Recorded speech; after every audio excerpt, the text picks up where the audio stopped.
Assalamualaikum warahmatullahi wabarakatuh. Perkenalkan, kami dari kelompok 12 akan menjelaskan tentang dasar-dasar pengawasan yang beranggotakan 1. Nurulia Rohmiatun dengan NIM 215211047, 2. Aulia Febi Arum Ambarwati dengan NIM 215211053, 3. Rahma Afianti Alia Putri dengan NIM 215211074. Simak penjelasan berikut ini. Pengertian dan tujuan pengawasan. Pengawasan manajemen adalah suatu usaha sistematik untuk menetapkan standar pelaksanaan dengan tujuan-tujuan perencanaan, merancang sistem umpan balik, membandingkan kegiatan nyata dengan standar yang telah ditetapkan sebelumnya, menentukan dan mengukur penyimpangan-penyimpangan, serta mengambil tindakan koreksi yang diperlukan untuk menjamin bahwa semua sumber daya perusahaan dipergunakan dengan cara paling efektif dan efisien dalam pencapaian tujuan-tujuan perusahaan.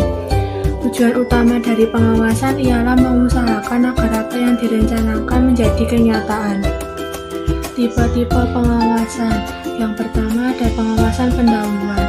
Pengawasan pendahuluan dirancang untuk mengantisipasi masalah-masalah penyimpangan-penyimpangan dari standar atau tujuan dan memungkinkan koreksi dibuat sebelum suatu tahap kegiatan tertentu diselesaikan. Yang kedua, pengawasan konsulen. Pengawasan yang dilakukan bersamaan dengan pelaksanaan kegiatan. Yang ketiga, ada pengawasan umpan balik. Pengawasan umpan balik mengukur hasil-hasil dari suatu kegiatan yang telah diselesaikan. Tahap-tahap pengalaman dalam proses standar. Tahap pertama, menetapkan alat pengukur standar. Standar mengandung arti sebagai suatu satuan pengukuran yang dapat digunakan sebagai patokan untuk penilaian hasil-hasil.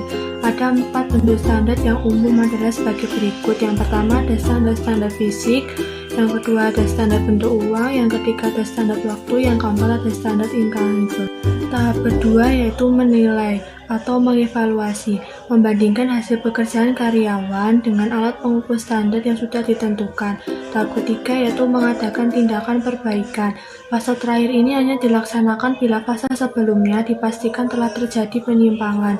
Dengan tindakan perbaikan diartikan tindakan yang diambil untuk menyelesaikan hasil pekerjaan nyata yang menyimpang agar sesuai dengan standar atau rencana yang telah ditentukan sebelumnya. Pentingnya pengawasan. Di bawah ini adalah berbagai faktor yang membuat pengawasan semakin diperlukan oleh setiap organisasi. Yang pertama, perubahan lingkungan organisasi. Berbagai perubahan lingkungan organisasi terjadi terus-menerus dan tak dapat dihindari, seperti munculnya inovasi produk dan pesaing baru. Yang kedua adalah peningkatan kompleksitas organisasi. Semakin besar organisasi, semakin memerlukan pengawasan yang lebih formal dan hati-hati. Yang ketiga, kesalahan-kesalahan. Bila para bawahan tidak pernah membuat kesalahan, manajer dapat secara sederhana melakukan fungsi pengawasan. Tetapi kebanyakan anggota organisasi sering membuat kesalahan-kesalahan. Contohnya, memesan barang atau komponen yang salah, membuat penentuan harga yang terlalu rendah. Yang keempat adalah kebutuhan manajer untuk mendelegasikan wewenang. Bila manajer mendelegasikan wewenang kepada bawahannya, tanggung jawab atasan itu sendiri tidak berkurang. Karakteristik pengawasan yang efektif. Untuk menjadi efektif, sistem pengawasan harus memenuhi kriteria berikut ini. Yang pertama, akurat. Yang kedua, tepat waktu. Yang ketiga, objektif dan menyeluruh. Yang keempat, terpusat pada titik-titik pengawasan strategis. Yang kelima, realistis secara ekonomis. Yang keenam, realistis secara organisasional. Yang ketujuh, terkoordinasi dengan aliran kerja organisasi. Yang ke-8, fleksibel. Yang ke-9, bersifat sebagai petunjuk dan operasional. Yang ke-10, diterima para anggota organisasi. Teknik-teknik pengawasan. Yang pertama, pengamatan langsung atau observasi oleh manajemen untuk mengetahui bagaimana caranya para petugas operasional. 2. Melalui laporan baik laporan lisan maupun tertulis dari para tim yang sehari-hari mengawasi secara langsung kegiatan para bawahannya. 3. Melalui penggunaan kuesioner yang respondennya adalah para pelaksana kegiatan operasional. Selanjutnya ada metode pengawasan, dibagi menjadi 2, yaitu yang pertama metode pengawasan non-kuantitatif, yakni metode pengawasan yang digunakan manajer dalam pelaksanaan fungsi-fungsi manajemen yang umumnya mengawasi keseluruhan performa organisasi. Metode yang sering digunakan meliputi pengamatan, inspeksi teratur dan langsung, pelaporan lisan dan tertulis, evaluasi pelaksanaan, serta diskusi antara manajer dan bawahan dalam pengawasan dan pengarahan satuan kerja. Yang kedua yaitu metode pengawasan kuantitatif, yakni metode-metode kuantitatif untuk mengukur dan memeriksa kuantitas dan kualitas keluaran atau output. Metode ini meliputi anggaran atau budget, audit, analisa break-even, analisa rasio, serta bagan dan teknik yang berhubungan dengan waktu pelaksanaan kegiatan. Bidang-bidang kunci pengawasan. Yang pertama, pengawasan kuantitas. Maksud dari pengawasan kuantitas adalah untuk terus memperhatikan bagaimana caranya berbagai hasil produksi dan jasa-jasa tertentu tidak sampai habis. Pengawasan inventaris merupakan bagian utama dari pengawasan kuantitas.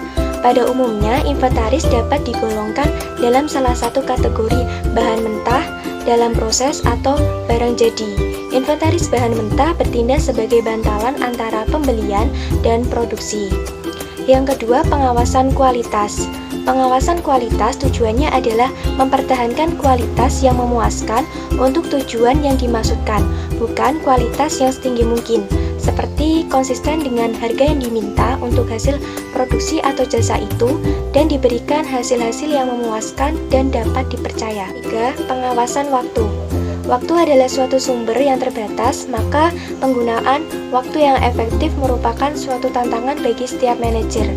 Ada beberapa hal yang dapat dilakukan oleh para manajer untuk menggunakan waktu mereka dengan lebih baik.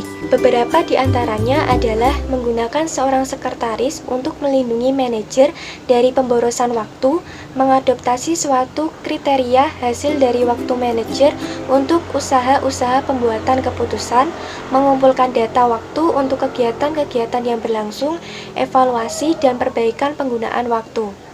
Yang keempat, pengawasan biaya. Bertujuan untuk mencegah terjadinya penyimpangan dan pemborosan dalam pemakaian biaya operasional. Manfaat dari pengawasan. Yang pertama, tersedianya bahan informasi bagi manajemen tentang situasi nyata dalam organisasi bila mana berbeda. Kedua, dikenalinya faktor-faktor pendukung terjadinya operasionalisasi rencana dengan efisien dan efektif. Ketiga, pemahaman tentang berbagai faktor yang menimbulkan kesulitan dalam penyelenggaraan berbagai kegiatan operasional. Keempat, dapat mengambil langkah-langkah untuk menghargai kinerja karyawan yang memuaskan. Terakhir, dapat melakukan tindakan preventif. Sekian dari kelompok kami, kurang lebihnya mohon maaf. Wassalamualaikum warahmatullahi wabarakatuh.